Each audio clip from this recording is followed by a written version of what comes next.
This is episode 35 of That Shakespeare Life. Hi, I'm Joseph David Martinez, co-founder of the Society of American Fight Directors and author of Swords of Shakespeare, an illustrated guide to sword fighting in the plays of Shakespeare. Another great method for exploring the life of William Shakespeare includes listening to this. It's That Shakespeare Life with my friend Cassidy Cash.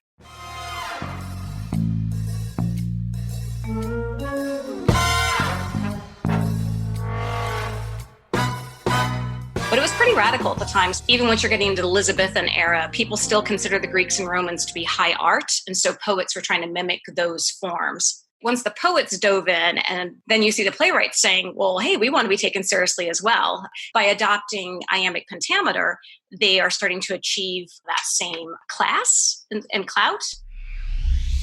Welcome to That Shakespeare Life with Cassidy Cash. Cassidy believes that if you desire to successfully learn or perform Shakespeare's plays, then understanding the real life and history of William Shakespeare himself is a must. That Shakespeare Life is the podcast that helps you go beyond the curtain of some of Shakespeare's most iconic works and explore the world of early modern England as Shakespeare would have lived it, learning from the writers, historians, and performers who know it best. And now, here's Cassidy. William Shakespeare is almost synonymous with iambic pentameter, his famous plays making this popular rhyme scheme famous as well. From Chaucer to King James I and Edmund Spenser, iambic pentameter flowed through English classical verse and the stages of the Globe and Blackfriars, prolifically dominating the spoken word and performances all over England. Iambic pentameter was a major player in theater, performance, and the arts, along with many other metric rhythms that were popularly used in vocal and theatrical performances throughout the 15th and 16th centuries. Remaining the key frustration of many a student studying Shakespeare, iambic pentameter gets taught as Shakespeare's most prominent meter, and we're told it's important. But why is iambic pentameter so important? What makes it historical, and why does it matter to such a degree that every major course on Shakespeare considers it essential? What other rhyme schemes were available to Shakespeare, and why did he choose this one? What makes iambic pentameter so useful to stage performance specifically? Well, here to help us unravel the poetic strands of Shakespeare's history is our guest this week, Susan Dalzell. Susan is the author of Poetry 101, From Shakespeare and Rupi Kaur to Iambic Pentameter and Blank Verse, everything you need to know about poetry. Her work has appeared in the Wall Street Journal, Cases Currents Magazine, Forbes Travel Guide, Metropolis Tokyo, and the Columbus Dispatch, among others. Susan joins us today to explore the history of iambic pentameter and help us learn exactly why Shakespeare used this particular rhyme scheme in his plays. Well, Susan, welcome to the show. Thanks for having me. So what is iambic pentameter? Well, iambic pentameter is a way of referring to a particular form of verse. And the name kind of clues us into both the rhythm and the length of the line in this kind of poetry. So an iamb just simply refers to an unstressed syllable followed by a stressed syllable, da-dum. And the pentameter is just simply saying that we have 5 of these kinds of feet in the meter. And the da-dum is 1 foot. So we have 5 feet, which creates 10 syllables. So it's da-dum, da-dum, da-dum, da-dum, da-dum. More interestingly put, that would be in Shakespeare's language, it would be a horse, my kingdom for a horse. Or perhaps like, but soft, what light through yonder window breaks. So how was this rhyme scheme developed? To talk about it, you almost have to go back to the Romans and the Greeks with the idea that what for centuries people have considered the highest form of poetry is poetry that basically adheres to very specific rhythm and meter and form. The Greeks and Romans weren't using iambic pentameter per se. They were actually more versed in something that we would call dactylic hexameter or dactylic pentameter, which is just simply going back to the conversation about feet. You know, a dactyl is a long and 2 short syllables, and you would have 5 of them or 6 of them in a line.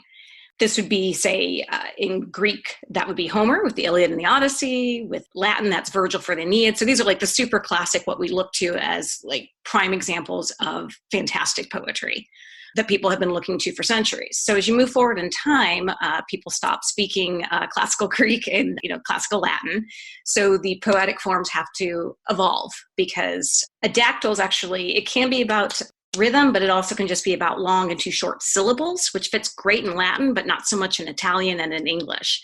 So in about the 14th century, you have a lot of very talented poets coming along, and they're playing with their own language and seeing ways that they can create forms that fit how their language sounds. So you see ottava rima, which is basically 8 lines of iambic pentameter being developed. And that would be poets like Petrarch and Boccaccio and Dante, some of the people we probably studied back when we were in high school literature classes. It doesn't actually move over into English until about the 16th century. People started translating poets from the Italian into English in iambic pentameter. You also see Chaucer is the first poet to do a lot of writing in English. Up until that point, people wanted to write in the more ancient, again, with Greek and Latin, and they considered that was the artistic languages to write in. But Chaucer was the first to say, no, I'd like to try writing in at what was at that point Middle English. But he used the same pattern form that we look at now as iambic pentameter. He used it in a form called rhyme royal, so it's a little bit different than what we see used later. But it's also rhyming, so it's like A, B, B, C, C kind of rhythm to it. So they would be rhymes at the end of the lines. So was Shakespeare like among the first people to use iambic pentameter in English? Was this a new concept when he was doing it? Well, Chaucer was 14th century, so a couple hundred years before him, people were starting to use iambic pentameter. You do see in kind of the pre-Elizabethan era, some of the poets like Thomas Wyatt, Henry Howard, who was Earl of Surrey, they're starting to use it a little bit, but it's not really until Elizabeth era where we have Edmund Spenser and Philip Sidney. Spenser is famous for his epic poem called The Fairy Queen, kind of about the Elizabethan era. Yeah, he wrote that in iambic pentameter. Again, going back to, it was difficult to kind of translate the old rhythms into English because English has its own idiosyncrasies. So you saw poets that were trying to mimic the dactylic hexameter of the ancients, but it wasn't working well, and they kind of adapted what they had seen Chaucer doing that and figured out that iambic pentameter actually fit very well with the vocabulary that was being used at the time in English. But it was pretty radical at the time, especially in Chaucer's era, to start writing in English. Even once you're getting into the Elizabethan era, people still consider the Greeks and Romans to be high art, and so poets were trying to mimic those forms. Which is why they felt like they needed to have this sort of format to what they were presenting? Exactly. Yeah. So once the poets dove in and discovered this format and started to perfect it, or at least get better at it, then you see the playwrights saying, well, hey, we want to be taken seriously as well. Because as you know, of course, the theater at the time wasn't necessarily the highest art form. And, probably they were aspiring to greatness, and trying to be taken seriously as artists and writers. And by adopting iambic pentameter, they're looking at achieving some of that same class and clout. So you don't see iambic pentameter in plays. The very first play that it's performed in is actually 1561. And that was Thomas Sackville and Thomas Norton wrote a play called Gorboduc. Or Gorboduc, I apologize, I'm used to reading and not saying it. But exactly. Well, I don't know how to say it correctly either, so we'll go very with good. So we'll go with Gorboduc. But that's the first performed play in London that was written in blank verse. And it must have done well because you start seeing other playwrights adopting it. So while Shakespeare was definitely the one that we look to as being kind of like very, very good at it, he wasn't necessarily the first. Prior to him, you see Robert Greene, George Peele, Thomas Kidd was very adept at using it.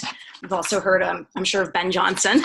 Yes, but absolutely. The earlier attempts were a bit more rigid than what we see later. Christopher Marlowe is actually the one that probably gathered the most attention and helped, I think, establish it as a well-formed in the theater. He was known as, I think it's attributed to Ben Jonson, but Marlowe's mighty line. And when he wrote in iambic pentameter, he stuck very clearly to the rhythm, at least when he first started with his first play, Tamburlaine the Great.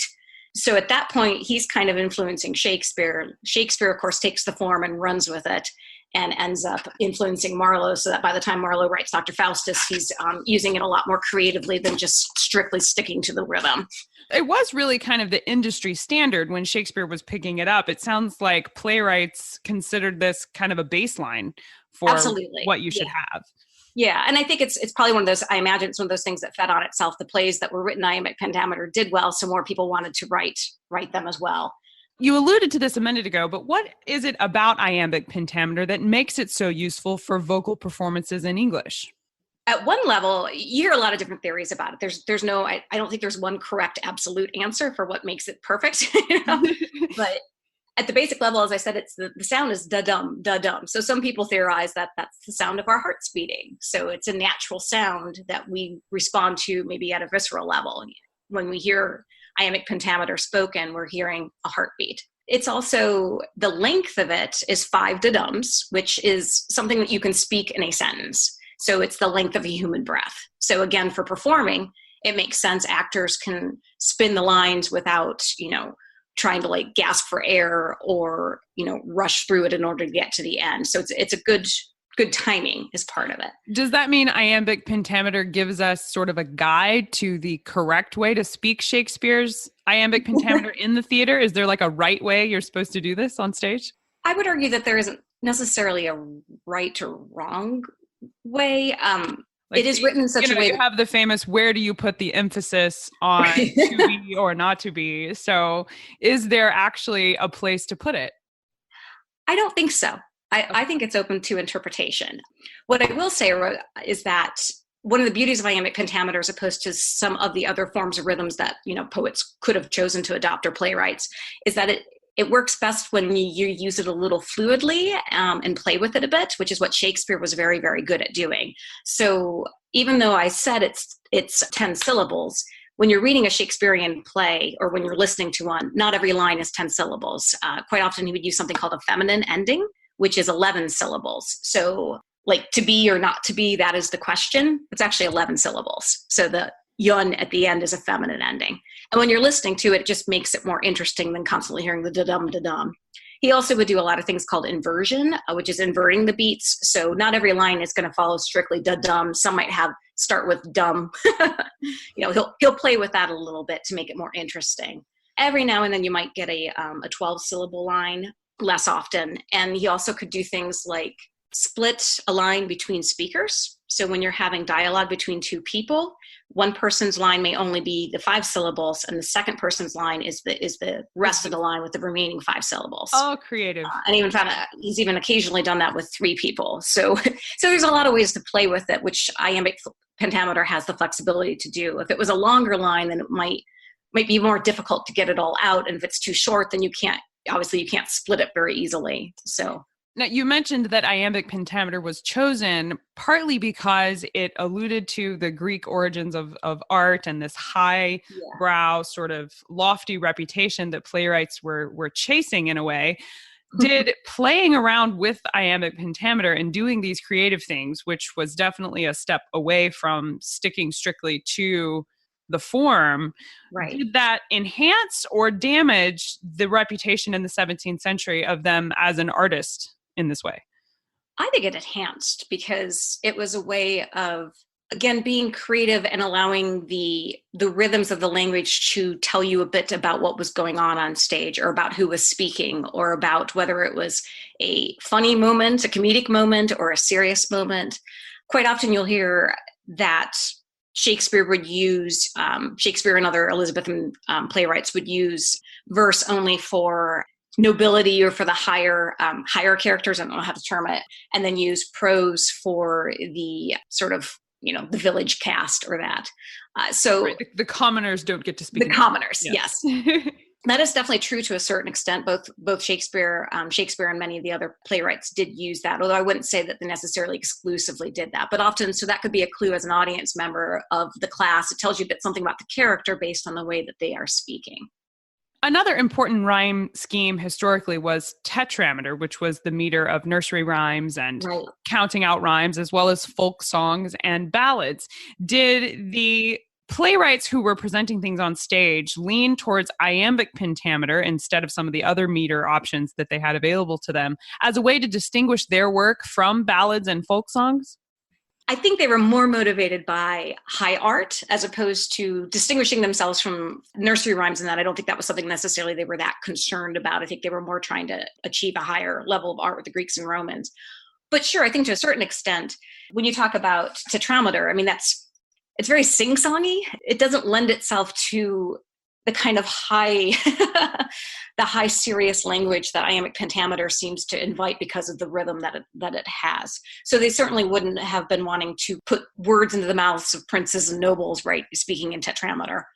Also, there's just, again, there's not the flexibility because those lines are so short, whereas in iambic pentameter, you've got more space to play with it. Folk songs and ballads were certainly a part of the theater at the time, as I'm sure you know. They might have had these pieces performed within a play, As You Like It, Othello, when Ophelia goes insane in Hamlet, she sings a little bit of a nursery rhyme. And so you get that kind of juxtaposition between high art and, I don't want to say low art within a show, but I don't think you could have gotten the level of complexity and characterization that you get in a 2.5 or 3 hour Shakespearean play using that other kind of rhythm. I think iambic pentameter allows him to develop characters and language and the vocabulary in a way that if you were sticking to a super tight rhythm like you do with it just wouldn't work as well. Well, some scholars have actually claimed that iambic pentameter, by the nature of its rhythm that you're talking about, when it's spoken, they claim that this handled some of the stage direction during performances and accounts for one reason that there aren't that many stage directions included by Shakespeare in the copies of the plays we have now. From your study of iambic pentameter and poetry, do you think that that argument is plausible, that the rhythm of the speech could actually dictate what the actor would do when performing that line? Right. I'll say yes and no. I think there's a lot of theories about the lack of stage directions. I think a plausible reason for that, of course, is just simply because Shakespeare was directing his own plays in person and, didn't need to put it in the text because he was there to tell the actors, go here, go there. I also think that because we know that he probably wasn't the one that was then making the copies of the plays that then got shared, so some of the stage directions might have been added in later, but it wasn't the part that he was as concerned with. But as for the language, I think there's a certain argument to be made. The way that he constructed sentences could help push an actor to go a certain way or not. We see him move out of iambic pentameter sometimes in dialogue. If people are angry with each other, he'll have them speak in very short, crisp sentences, maybe using something called a spondee, which is accented. It's the words themselves sound angry the way that they're written. Years ago when I was in high school, I was in Midsummer Night's Dream, and there's at one point where Puck is told by Oberon to leave, and Puck says, I go, look how I go. That language is very emphatic, and then he exits the stage. So I think there's a little bit. I definitely understand why people make that argument, but I think you can't carry it too far. To a certain extent, the language is there to be interpreted how the actor chooses to, or the director, the director's vision for the play overall.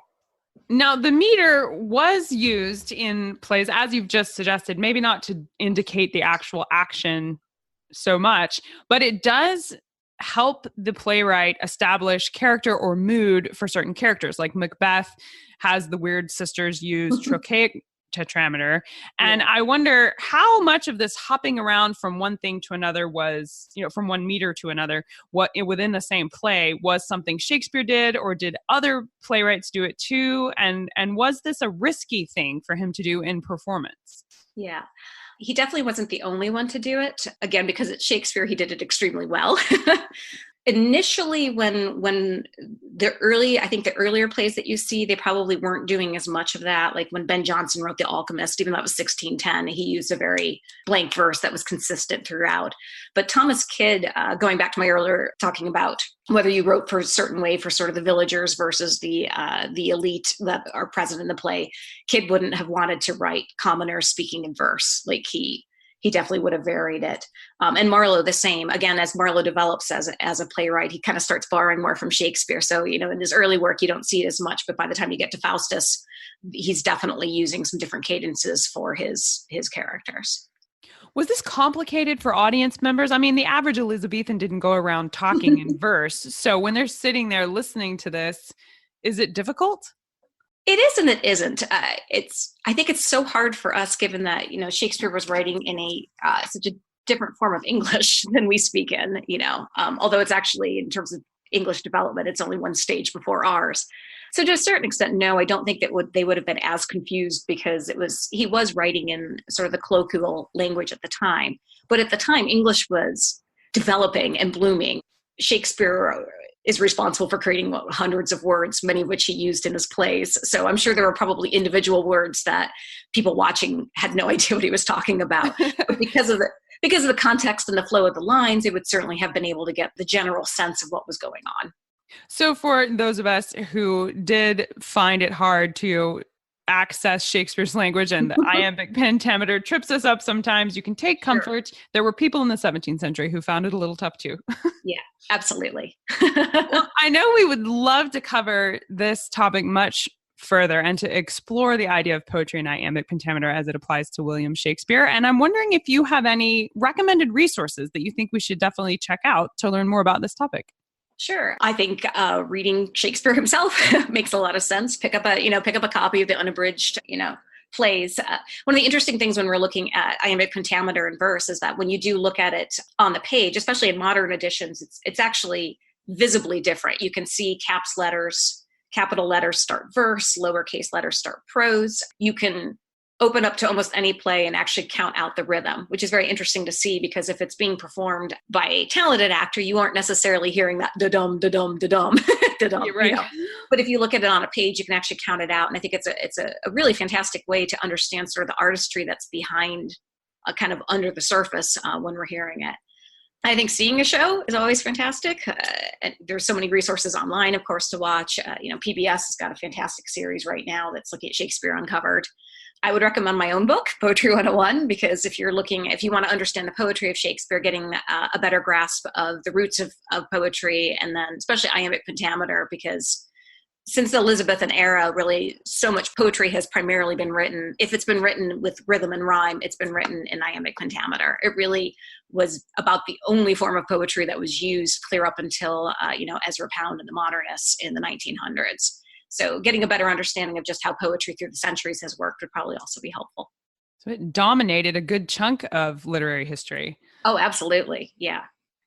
Well, we ask everyone this next question here at That Shakespeare Life, and that is, what is the one book you would take with you on a deserted island if you could only take one? And my friends in England tell me I am supposed to allow you the complete works of Shakespeare and a copy of the Bible. So your choice would be in addition to those. Okay, so we've got those two already, which are fantastic choices, especially if you've got a lot of time to kill. Absolutely. I would say, you probably get this answer too, but I think Jane Austen, Pride and Prejudice. I think I would love to have the chance to spend, I think Elizabeth Bennet as a companion would be lots of fun. You certainly wouldn't get bored. I think I could read that book 1,000 times and still want to read it once more. It stands out. Good choice. Well, what's next for you? What are you working on now that you're excited about? Well, I promoting my book, which is a lot of fun. It's my first book to be published, so it's very exciting to see that and help get the word out about it. But I've also for a number of years been working on a memoir about when I was 30. I got married and quit my job and moved with my husband to Cambridge, England, and started a career there. He was brand new to the military, so sort of kind of a coming of age story about what it's like to start fresh when you're 30 and get to experience England. So I'm hoping to do another revision of that and maybe try shopping it around. So. Well, fantastic. Well, Susan Dalzell, thank you so much for including a stop at That Shakespeare Life in your first book campaign and promotion. We're happy to have you here today. Thanks so much for inviting me. To see a diagram of iambic pentameter, as well as tetrameter and trochaic meters that we talked about in today's episode, as well as to see some of the resources Susan recommended, please visit the show notes for today's episode at CassidyCash.com/episode 35. That's CassidyCash.com/EP35. In September 2019, I'm taking a group over with British History Tours to walk through the life of William Shakespeare. We'll be spending a couple of days in Stratford-upon-Avon, and then we'll travel over to London to see the Globe, where we'll have a private behind-the-scenes tour there, and we're hoping to get to see a play. And I want you to go with us. It would be amazing to get to meet you at all, but certainly to get to meet you in William Shakespeare's hometown would be amazing. Please consider traveling with us and get your early bird tickets while they last. There's still a few of them left, but we are only giving early bird tickets to the first 8 people who sign up. But you can still grab some of those and get all of the details about the trip at CassidyCash.com/travel Shakespeare. That's it for this week here at That Shakespeare Life. Until next time, I'm Cassidy Cash, that Shakespeare girl, and I hope your week is a Shakespeare-filled week. Thank you for listening to That Shakespeare Life. As always, the best conversations happen after the episode over at CassidyCash.com. Become a part of a vibrant Shakespeare conversation by adding your voice over at the website. Until next time, remember, when you want to know William Shakespeare, you have to go behind the curtain and into That Shakespeare Life.